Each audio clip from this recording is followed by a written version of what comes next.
দক্ষিণ পূর্ব এশিয়ার দেশ ইন্দোনেশিয়া এখন বিক্ষোভে উত্তাল। সাধারণ মানুষের ক্ষোভ ও ক্ষতবিক্ষত জীবনের প্রতিচ্ছবি দেখা যাচ্ছে রাজপথে। শান্তিপূর্ণ আন্দোলন ক্রমেই ভয়াবহ সহিংসতায় রূপ নিয়েছে। অর্থমন্ত্রী সহ বেশ কয়েকজন সংসদ সদস্যের বাড়িতে হামলা, ভাঙচুর ও লুটপাটের পর পরিস্থিতি আরও জটিল হয়ে উঠেছে। এর আগে একটি কাউন্সিল ভবনে আগুন ধরিয়ে দেওয়ার ঘটনায় প্রায় ৩ জন প্রাণ হারিয়েছেন। ইন্দোনেশিয়ার সংসদ সদস্যরা বেতন ছাড়াও বাড়ি ভাড়ার জন্য পাচ্ছেন মাসে অতিরিক্ত $৩,০০০ বেশি। অথচ দেশটির সাধারণ মানুষের গড় আয় মাসে মাত্র $১৮৮। সংসদ সদস্যদের এই অতিরিক্ত সুবিধা এবং দীর্ঘদিন ধরে চলা দুর্নীতির অভিযোগে ক্ষুব্ধ হয়ে ওঠে জনতা। সেখান থেকেই বিক্ষোভের সূত্রপাত।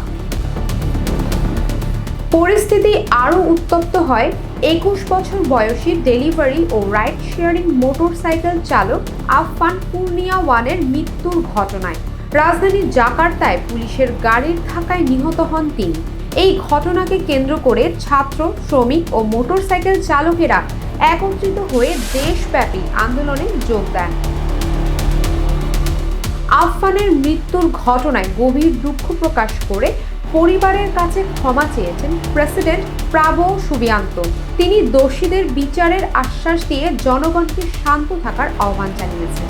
জাকার্তার গভর্নর নিহত চালকের পরিবারকে আর্থিক সহায়তার ঘোষণা দিয়েছেন। অন্যদিকে পুলিশের শৃঙ্খলা বিভাগ জানিয়েছে, ঘটনার সঙ্গে জড়িত ৭ জন পুলিশ সদস্যকে আচরণবিধি ভঙ্গের দায়ে অভিযুক্ত করা হয়েছে। তাদের বিরুদ্ধে শাস্তিমূলক ব্যবস্থা নেয়ার প্রস্তুতি চলছে। রাজধানীর জাকার্তা ছাড়াও সুরাবায়া, মেদান, বান্দুং ও সুরাকার্তা শহরেও বিক্ষোভ ছড়িয়ে পড়েছে। বিক্ষোভকারীরা শুধু দায়ী পুলিশ সদস্য নয়, ঊর্ধ্বতন কর্মকর্তাদেরও বিচারের আওতায় আনার দাবি তুলেছে।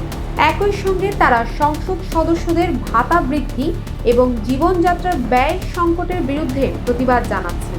ইন্দোনেশিয়ার এই চলমান সংকট ক্রমেই ভয়াবহ আকার ধারণ করছে, যা সরকারের জন্য বড় ধরনের চ্যালেঞ্জ হয়ে দাঁড়িয়েছে।